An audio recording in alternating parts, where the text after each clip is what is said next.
encourage you to also please raise your hand and let us know when you're ready to ask questions. Thank you. So first of all, let me introduce this panel here. We have here Mr. Rashad Mohammed Al-Alimi. Your Excellency, welcome. He is the Chairman, Presidential Leadership Council from Yemen. And we have Senator Chris Murphy from the United States of America. He's also a member of the Senate Committee on Foreign Relations. We have Mr. Abdulaziz Zagar. He's the founder and chairman of the Gulf Research Center from Saudi Arabia. And we have Ms. Hannah Neumann, who's the chair of the delegation for relations with the Arab Peninsula for the Green Party of the European Parliament. Welcome. Your Excellency, maybe we could begin with you. Can you tell us how does the current situation in the Red Sea impact the life of Yemenis? أولا شكرا كثيرا. أنا سعيد بأن أكون مع هذه الكوكبة من الشخصيات المهتمة بالشؤون اليمنية، وأيضا تحية لجميع الحاضرين والحاضرات معنا هنا في القاعة الذين سنشاركهم مجموعة من الأفكار والتصورات حول الوضع في اليمن والبحر الأحمر. طبعا سأبدأ القصة بالوضع في اليمن. الوضع في اليمن اليوم يشكل كارثة كبرى، ليس على اليمنيين فقط ولكن يشكل كارثة أيضا على الإقليم والعالم. العالم أفاق اليوم أو خلال الأشهر الماضية على تهديد للملاحة في البحر الأحمر، وهذا التهديد نحن عشنا في اليمن وعاشه اليمنيون لفترات طويلة سابقة. الميليشيات الحوثية سيطرت على السلطة وفرضت نفسها كأمر واقع، وتفاعل المجتمع الإقليمي والدولي مع هذه المشكلة. صدرت قرارات من المجتمع الدولي وأهمها القرار 2216، وللأسف تعامل المجتمع الدولي مع هذه القضية كأنها قضية أمر واقع وسلطة أمر واقع، وتعامل معها كمشكلة سياسية، وأنها مرتبطة بالسردية التي روجها الحوثيون وأنصارهم في أماكن كثيرة على أنها فئة مظلومة وأنها فقط تريد أن تشارك في السلطة. وخلال المرحلة الماضية كلها ثبت للجميع سواء على المستوى الإقليمي أو الدولي أن هذه الجماعة هي التي لا تريد الشراكة مع الآخرين من خلال عدة معطيات تمت خلال المرحلة الماضية، وأهمها كل الاتفاقيات التي تم توقيعها مع هذه الجماعة ولم تلتزم بها. وقدمت الحكومة الشرعية التنازلات المتعددة في كل الأوقات لاستيعاب هذه المطالب واستعادة الدولة والدخول في عملية انتخابات حرة ونزيهة وديمقراطية يشارك من خلالها الجميع. لكن هذه الجماعة فرضت أمر واقع بقوة السلاح، وللأسف لم تعمل القوى الدولية كلها على تنفيذ قرارات الشرعية الدولية خلال هذه المرحلة كلها. وصدر القرار 2126 وكان عبارة عن خارطة طريق لحل المشكلة اليمنية، ولكن نحن فوجئنا من كثير من المهتمين بالقضايا اليمنية والمسؤولين عنها سواء في المنظمات الدولية أو في الدول الغربية أن هذا القرار غير قابل للتطبيق، وأن تم تجاوزه، وأن هناك واقع آخر. وبالتالي هم هذا المجتمع رضخ لمقولة وسرديات الأمر الواقع، وسيطرت الميليشيات الحوثية الإرهابية على الحكم بقوة السلاح، وانتهكت كل القوانين والدستور المحلية، وصادرت الممتلكات، وارتكبت الكثير من الجرائم في حق اليمنيين، والعالم كان يتفرج على اليمنيين. حصلت ماسة إنسانية كبيرة لليمنيين خلال هذه المرحلة، وكان العالم لا يلتفت إلى هذه الماسة. Still ongoing and no one is paying attention. The way the United States of America and the UK government are dealing at the moment with the Houthis, is that the right way to deal with them from your perspective? ماذا تقصدين بالضرب؟ أنا أعتقد أنه الضربات التي تتم اليوم لن تحل المشكلة على الإطلاق، وهذه الضربات أنا أعتقد أنها لن تزيل التهديد للملاحة الدولية ولا الهجمات، لأن التهديد يأتي من البر وليس من البحر، وبالتالي أنا أعتقد أن الحل المهم والأساسي هو الشراكة مع الحكومة ودعمها لكي تتمكن من استعادة الدولة والسيطرة على المناطق التي يسيطر عليها الحوثيين، وهكذا يتحقق الأمن الإقليمي والدولي. لأنه اليوم الطائرات المسيرة والصواريخ البالستية التي تأتي من إيران إلى الحوثيين اليوم هي التي تهدد الملاحة في البحر الأحمر وتأتي من البر وليس من السواحل. In the Red Sea and other coasts. Mrs. Hannah Neumann into the conversation because she was in Yemen recently. Mrs. Neumann, His Excellency mentioned that Iran plays a role in the whole situation. How do you see that? I was indeed in Yemen just in December, and we left the day that the... for the live stream. I was indeed in Yemen in December, visiting Aden, and we left the day that the Prosperity Guardian mission started. And I think it is important that the European Union, that will now also join with the mission, and we do something against this blackmailing of the Houthis in the Red Sea. But we also have to deal with the longer-term issues and the root causes, and here I would mention two. First of all, it is quite clear Iran, the Iranian regime, is fueling this escalation. The intelligence on which ships should be attacked is coming from Iran. The equipment to attack the ships is coming from Iran, and it is clearly in Iran's interest to stir confusion and escalation in the region as a whole. So without dealing with Iran, we will run into these situations again and again. And the second issue is the inner Yemeni peace process that is currently on hold again. There were some hopes that it could be transferred to the UN. I'm sure Hans Grunberg himself can speak better about that. And now with this escalation in the Red Sea, it's difficult again, yet we need to address that in the medium and long term. And not all the attention can go on this escalation. And allow me one last remark regarding the Houthis. They claim to do these attacks in the Red Sea to support the children in Palestine. At the same time, half of the Yemeni population, half of the children in Yemen are malnourished, and this has a lot to do with the policies of the Houthis. Senator, may I ask you, do you agree that the real issue is actually Iran here, and is the way the US government and the UK are treating the situation at the moment the right way, in your opinion? Well, there is no doubt that Iran is behind these attacks. As Hannah said, the intelligence, but also the equipment, comes directly from Tehran.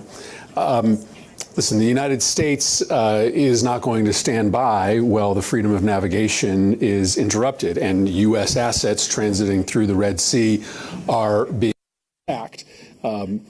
We have obviously launched an unprecedented response that we believe over time will downgrade the ability of the Houthis to be able to engage in these acts of piracy. But I do think it's important to sort of understand the context. There are many of us in the United States Congress that were deeply opposed to the U.S. participation in the conflict in Yemen. Our participation ran through the Saudis. Our worry was that by engaging in that conflict, we would extend it, and the extension of that conflict would end up giving more influence and more involvement to the Iranians inside Yemen and inside the Houthi infrastructure. And so I think we are seeing now the consequence of a war that lasted far too long. Iran may not have command and control of the Houthis as they do with some of their other proxies in the region, but there is no doubt they are more deeply integrated today than they were at the beginning of this latest iteration of the war. So the United States will continue to engage in this response effort. I do not think there is an appetite in the United States for us to be part of a coalition that would do more than strike from the sea and the air, but we believe over time this can have a deterrent effect.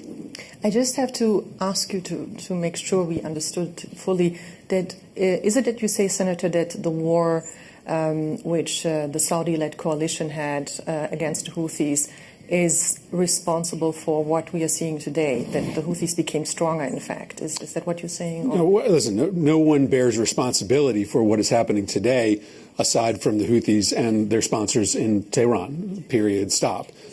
All I'm saying is that you need to understand the context, and there is no doubt that the relationship and the level of integration between Iran and the Houthis increased over the course of that long war. It was one of the warnings that many of us gave who were opposing U.S. participation in the war. That is not a means of shifting blame. I think that is, to me, just a recognition of reality.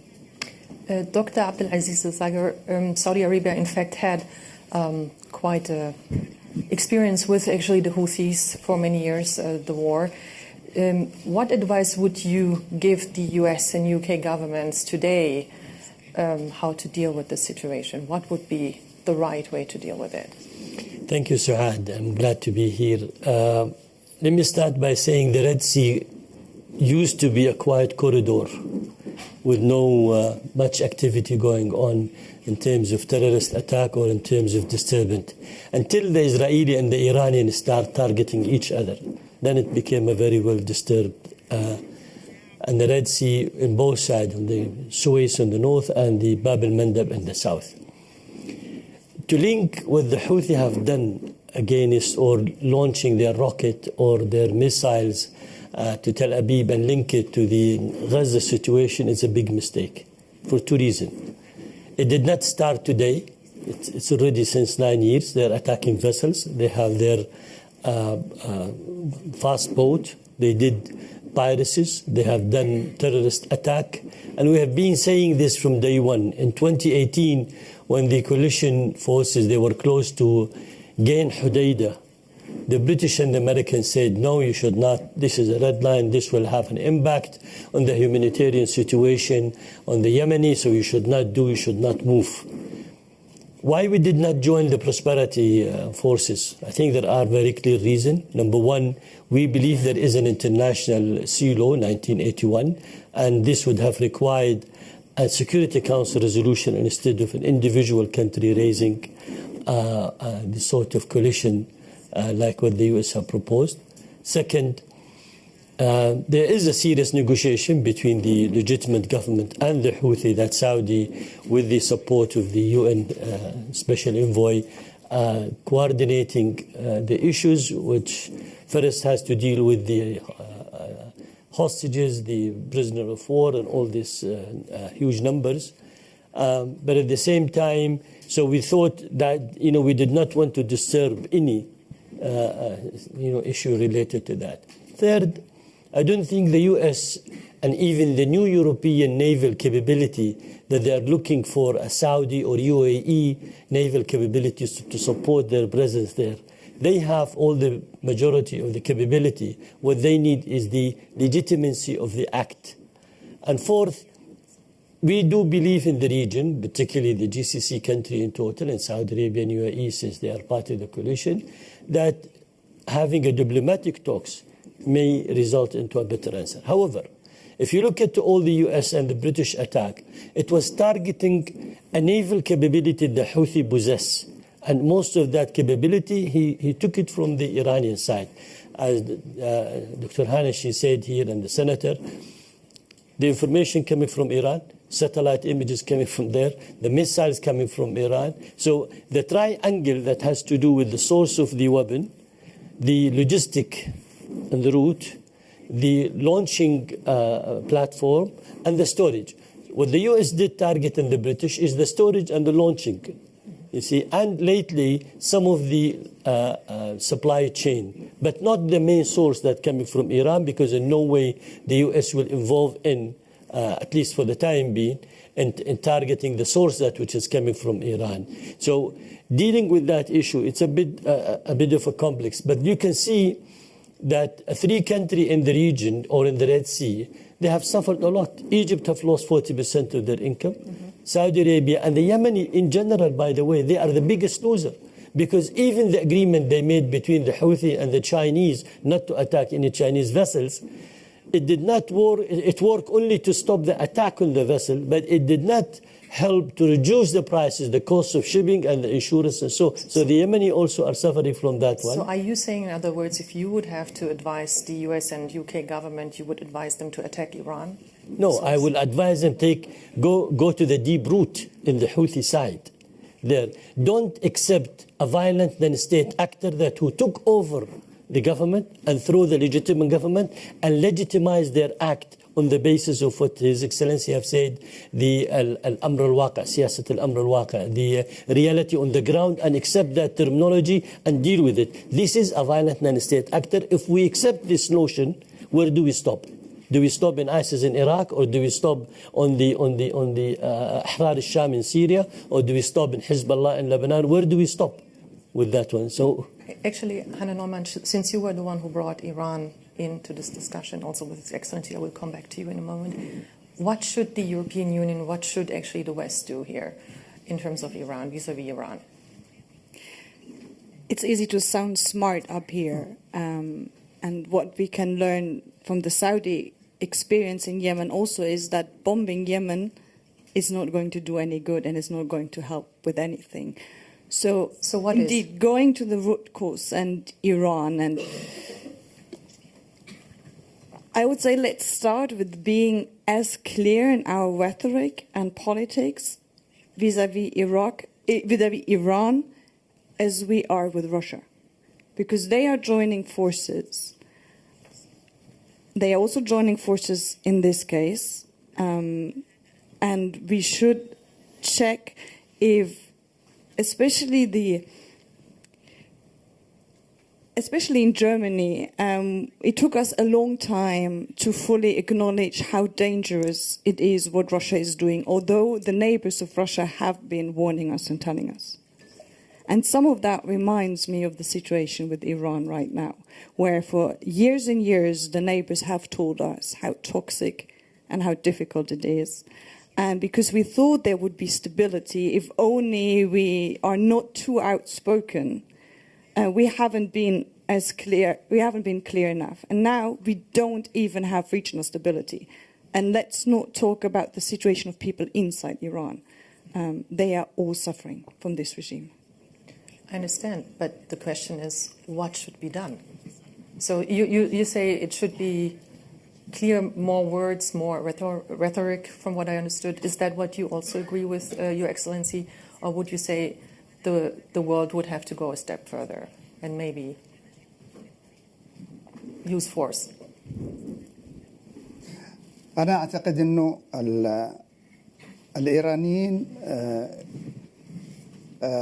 ليسوا مع الدبلوماسية ولا مع الأساليب الناعمة.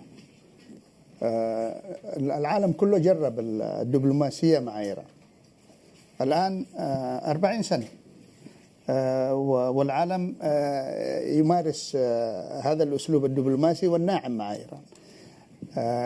نحن نريد أن نقول للعالم اليوم أن الترضية لهذه الجماعات الميليشية الإرهابية المدعومة من إيران، كلما منحتها حوافز وأرضيتها كلما طالبت بمزيد من المكاسب.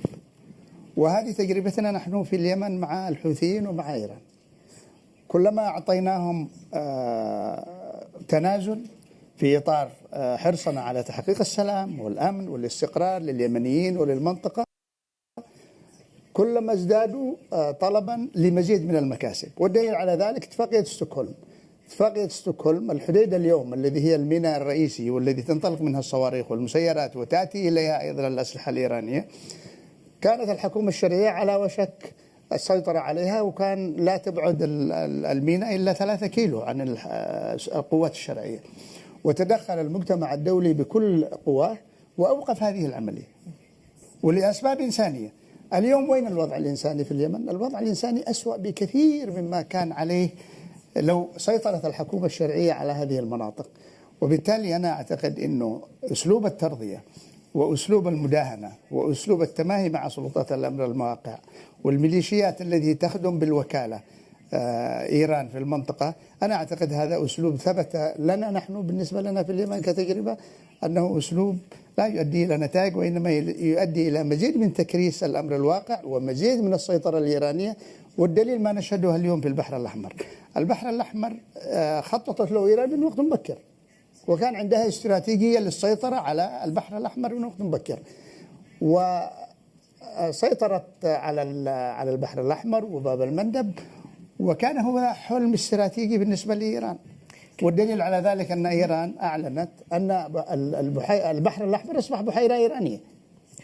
واليوم نحن لا نتحدث عن متى سيتوقف، هل هو له علاقة بغزة أو ما له علاقة بغزة. المسألة أعمق بكثير. طالما بقيت هذه الميليشيات مدعومة من إيران، طالما بقي السلاح يتدفق إليها من إيران، ستظل تهدد الملاحة في البحر الأحمر، وربما تبتز في أوقات قادمة مناطق أخرى.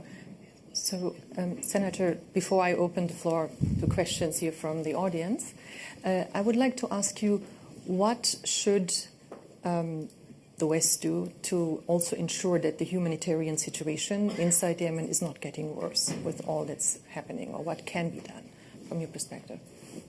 Well, let me quickly answer that question, but I do want to weigh in for a moment on your very correct question about what do we do beyond rhetoric, what is our actual policy moving forward on Iran. So, as you know, the United States did move forward with a new terrorist designation for the Houthis. That was postponed for a period of time so that we can take steps to assure that humanitarian aid is still allowed into the country. Very clearly, this is a moment where the United States has to dramatically increase its contribution to humanitarian aid writ large. The legislation that the United States Senate just considered, which was best known for funding the war in Ukraine, also included billions in new humanitarian assistance. And I would hope our partners in the Gulf will do the same. It has been very difficult at times to try to convince some of our friends in the Gulf to help put significant dollars. Many have been generous, but the dollars have been at times far too intermittent. And so working with our friends in the region is important. On this question of Iran for just one moment, listen, you have 2 paths. You have an escalatory path and you have a de-escalatory path. I support the decision of the Biden administration to launch significant attacks against Iranian proxies, and I think it is important to know that since those attacks were launched, we have not seen our forces at risk in the way that they were prior to these attacks. But there is not an appetite in the United States of America to go to war with Iran. There is not. And it is important to note that during the period of time when the JCPOA, the nuclear agreement, was operational, we saw no attacks by Iranian proxies on U.S. forces in the region. In fact, during that time, we were working with the Iranians in our efforts to attack and defeat ISIS. I understand the Iranians. My eyes are wide open. But this is not a moment to engage in a new diplomatic push, given their connection to the events in Gaza and their sponsorship of the attacks on us in the Red Sea. But I just think it's important for everyone here to understand that in the United States, while there is support for these targeted attacks, there is not going to be support for a conventional engagement in Yemen or against Iran. And so if that's the case, then you have to make a decision. Are you pursuing a escalatory path that has a cap? What's the efficacy of that? Or are you going to pursue, when the time is right, a de-escalatory and diplomatic path? So I would like to give both of you, Dr. Abdulaziz and Ms. Neumann, 1 minute to answer or to comment on this, and then I would like to open to the audience. Yes. there is 165 attack against U.S. facility, presence, camps, airport, people since 7th of October. So the arms of the Iranian are not going to be quiet. They will continue to do what they thought they wanted to do. How the U.S. would respond selectively, and I'm using the word selective targets, selective attack, selective surgical attack. This is what they are doing. We are moving toward what we call an intelligence warfare. You target one thing, I target another thing, but at the same time, this will not bring the region to a quite a peace, particularly if the U.S. administration decide to withdraw from Iraq and Syria. This will create a larger vacuum and will allow much more stronger Iranian presence in the region that we do not wish to see that happening. Just one last comment on the Gaza issue. When the Houthi claim they launch all their rocket and missile for Gaza, that's nonsense in my opinion, because things, as I have said, started before. However, they wanted to gain a nationalistic momentum, whether in Yemen or outside Yemen, to say, look at, we are trying to fight or to resist at that one. Fine, but look at the damage they did to their own people in the country, to the whole security of the region, to the changes of the geopolitical situation that is taking place. Hannah, 1 minute, please, and then the audience. I don't think we should accept that there is either diplomacy with the regime or bombing pathway when we deal with Iran. There is something else. And it starts with us acknowledging that what we tried in the past, which was either we're going to sweet talk them or we're going to bomb their proxies, didn't work, and now we need to find a new pathway. And the way how we get there, no one's going to have that beautiful answer ready, but we need to start the discussion. The discussion starts with saying what we did in the past doesn't work. And then we need to have that discussion with the Iranians that want to see a democratic Iran. And they are there. They are in the diaspora. They are in the country. We have the channels. We should no longer accept that it's the regime that we deal with when we talk about Iran policy. We have to deal and talk with and involve the Iranians that want to see a democratic country. And this time we have to do it together with the neighbors, especially the Gulf countries who are asking us to have this discussion together. And in the end, you believe this will help also the Yemenis? Just to bring it back to our panel, yes, because this is not an Iran panel. I would like to actually invite, before the questions, the UN representative to Yemen, the envoy to Yemen, please, to make a comment. Hans Grunberg, if you don't mind. Thank you very much. I can see this was. I represent the whole world. With that said, no, thank you. Thank you. It's been fascinating to listen to this, and I don't want to interfere in this. The couple of points that I want to make from where I sit is basically some just factual observations. One is that I think it goes without saying that we've seen a gradual destabilization in the Middle East ever since the 7th of October. And that has brought up, and it has affected the quite numerous conflict lines that exist in the Middle East, and is having an effect on them on a broader level. And that is also one of the reasons why we see these resurgence of and a difficulty in trying to capture the essence of what we're trying to deal with, because it's so complex and it's interlinked. And once you want to deal with one issue, you have to deal with another. And I'm not entering into saying what the narrative is, which narrative is right. I'm just saying that the interlinkages are there and are affecting each other.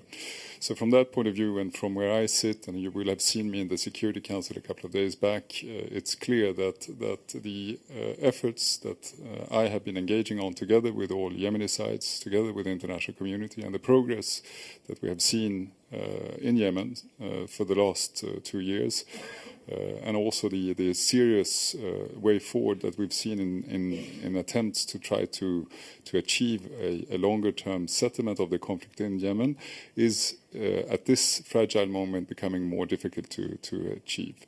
However, I, as a representative of the United Nations, will be the one that will always and not only because I'm paid to do so, but because I am a firm believer in that, believe in a negotiated and mediated settlement of all the issues that we're talking about. So from that point of view, and that is also based in terms of the points that I made in the Security Council, is that we all have a collective effort to make sure that we work towards a de-escalation in the region, that we work towards a de-escalation in the Red Sea, and that we also safeguard the progress that has been done in Yemen, so that we are able to move the efforts forward in terms of settling the conflict in a country that has been marred by war for such a long time. I'm a firm believer that we will achieve results in that regard. However, the situation obviously more complicated than before, but I'm still feeling a great level of collective support from the international community and also from the Yemenis themselves in terms of that is the right way forward. Thanks. Thank you. On that note, I would like to open. Please, who would like to ask a question? Maybe you can begin here. Would you please introduce yourself and ask and tell us who you asked the question to? But please, a question. Yes, Annette Weber. I'm the EU Special Representative for the Horn of Africa, and it's less a question, but I'd like to come back to the spotlight on the Red Sea, because I think when I'm looking at the Red Sea, I'm also looking at the Horn of Africa. And of course, looking at the other side of the shore of the Red Sea, where we basically have between Egypt and Djibouti hardly any strong, stable country that could guarantee more security on the Red Sea. I think we cannot leave that side of the Red Sea out, including to this, of course, is now, a war in Sudan that is not just leading to a state collapse, but where one side is now reaching out to Iran to get arms and ammunition. And I think this is an additional problem for heating up the Red Sea. And I believe very strongly, that we need to look at the Red Sea as from a regional perspective, connecting the two sides. And maybe my second point on Aspides, on our EU mission, I think that what is quite important is that the mission is not just a mission on the Red Sea, but that is very closely connected to the politics of the littoral states and the regional issues that cannot be disconnected from the security in the Red Sea. But thank you very much for this. Any questions, please? Maybe you can pass on the microphone to. Oh yeah, well then we go to this gentleman there and the lady. I have a comment. Please, can you introduce yourself? Yeah, myself, Ibtisam Al-Kitbi. I'm a founder and president of Emirates Policy Center in Abu Dhabi. The main point now, it's not a question, it's a comment, that Houthi is non-state actor. And how can you fight non-state actor with an actor?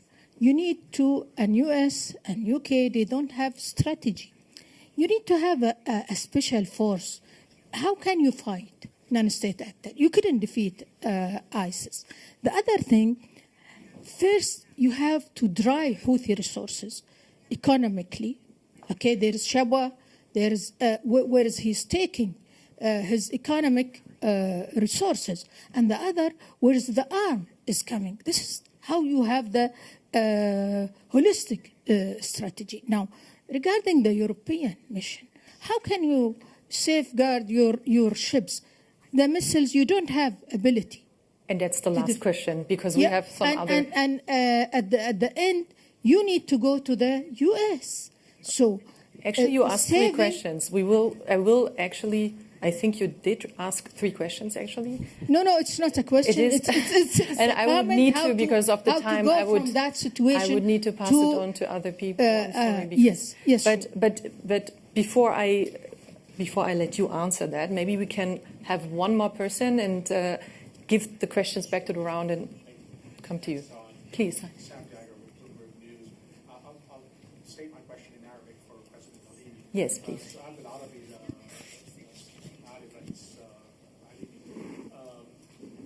حضرتك سمعت السناتور مورفي من شوي قال انه ليس هناك اي رغبه في بيحكي بالعربي. صوت. هو بيتكلم بالعربية. ايوه بس الصوت. ايه الصوت. ما في صوت. الصوت ما في.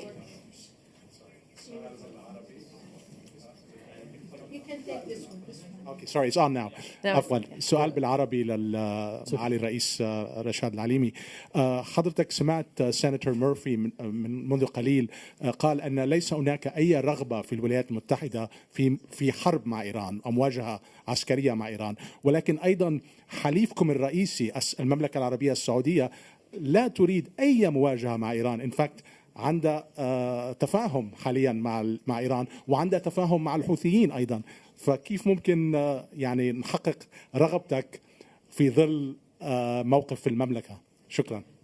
And I would like you to answer first and then please. أولا أنا أعتقد أننا لسنا دعاة حرب، يجب أن يكون واضح. نحن لسنا دعاة حرب على الإطلاق، ومنذ تشكل مجلس القيادة الرئاسي أعلنا أننا مجلس سلام وليس مجلس حرب، وتعاطينا مع المبعوث الأممي وشجعنا جهوده لتعزيز الأمن والاستقرار والوصول إلى حل شامل وعادل للقضية اليمنية.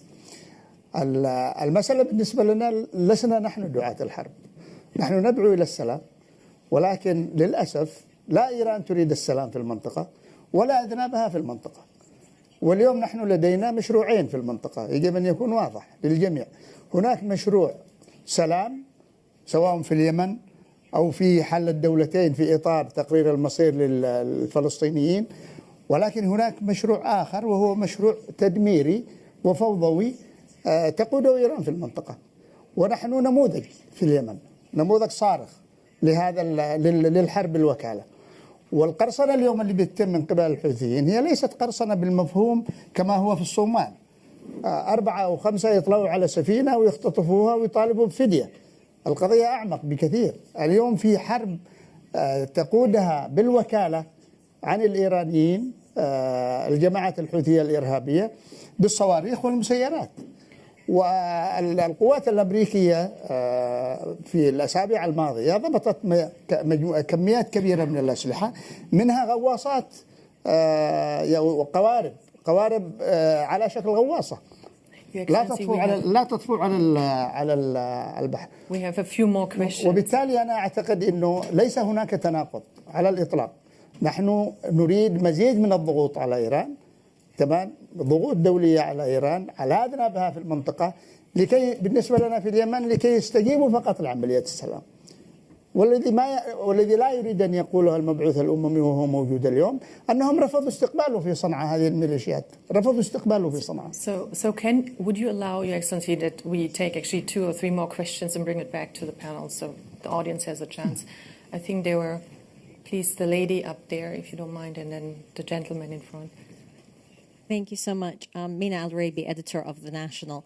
I have a question to you, Senator Murphy. You painted a picture and you said when we had the JCPOA, when the P5+1 had a deal with the Iranians on the JCPOA, then there were no direct attacks on American troops. However, in that time, Iran was building its capabilities, and also the militia groups which it supported wreaked havoc in the region. So do you not see that as a problem? Is it fine that if American troops are not being targeted, then it's not a problem? And that is, as we see now in the Red Sea, something that can be sparked off at any point. So how do you make that calculation? And if I may, Hannah Newman, if you could please answer a question about the concerns on the nuclear program of Iran. While it's not directly related to the Red Sea, we're also seeing how some of these capabilities can change the equation in the region completely. Thank you. Maybe we can have one more question and then bring it back to the panel, if you don't mind. The gentleman, I think you were asking. Thank you. I'm Gideon Kutz, working for the Israeli newspaper Ma'ariv and for the Jewish Press. I'm also professor at Paris 8 University. Following you answered that your government is for two-state solution, and following the optimism of Secretary Blinken today, that an initiative, a peace initiative would be possible after resolving the Gaza problem, would you join such an initiative with other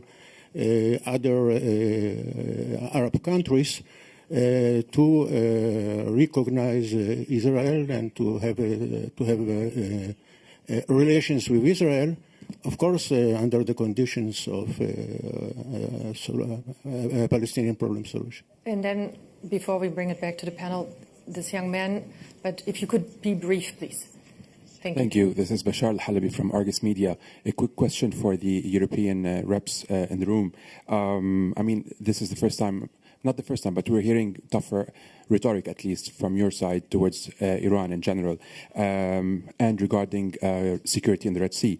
There's an operation for EU naval assets around the Horn of Africa. It's called Operation Atlanta, which is responsible for the safety of the Horn of Africa. What's the future of this force, and will it be deployed in the Red Sea to counter Houthi attacks, for example?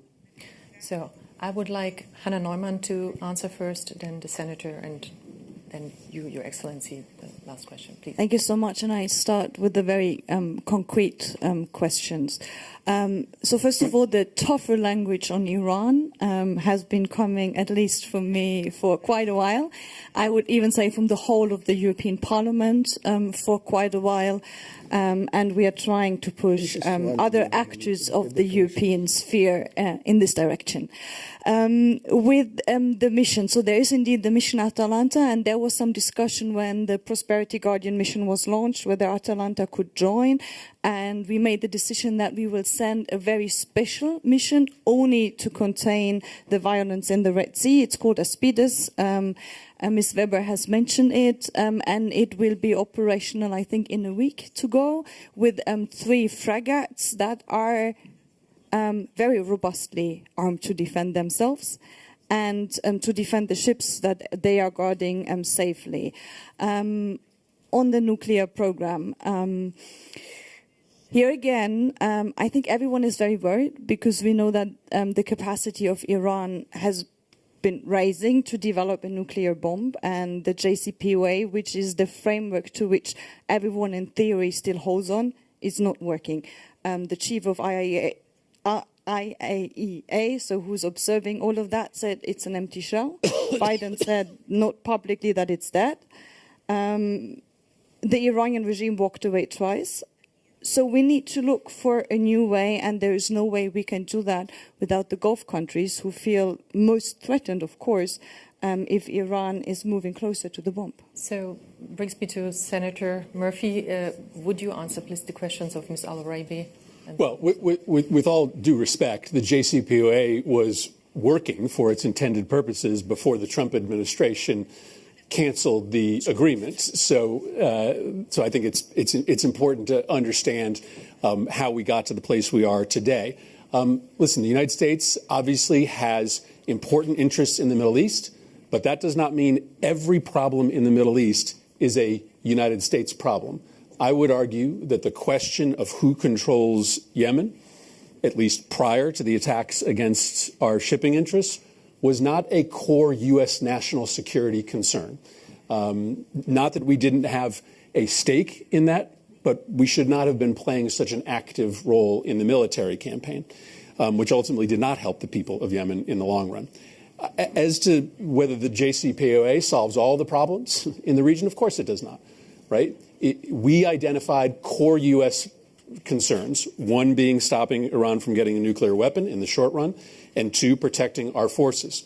We also believed that by assembling this unprecedented coalition, which included not just Europe, but the Chinese and the Russians, around the implementation of the JCPOA, we had an opportunity to use that coalition to then attack the other malevolent behaviors of Iran in the region, whether it be support for proxies or their ballistic missile program. We never got the opportunity to engage in that second set of work because President Trump pulled us out of the agreement. So, no, I don't overhype the impact of that agreement, but I do stand by the fact that it was working for its intended purposes. It had an important de-escalatory impact, and it had the potential to allow us to assemble and use a coalition to try to ratchet down Iran's other bad behavior in the region. So the organizers say we have 2 more minutes.